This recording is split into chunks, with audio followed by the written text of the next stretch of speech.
间做一个书柜，小房间的书桌和书柜。这个就是小房间的书桌和书柜。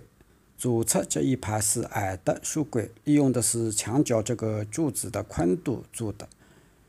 上面做了一个吊柜，吊柜的话准备就是做2个玻璃的小门的。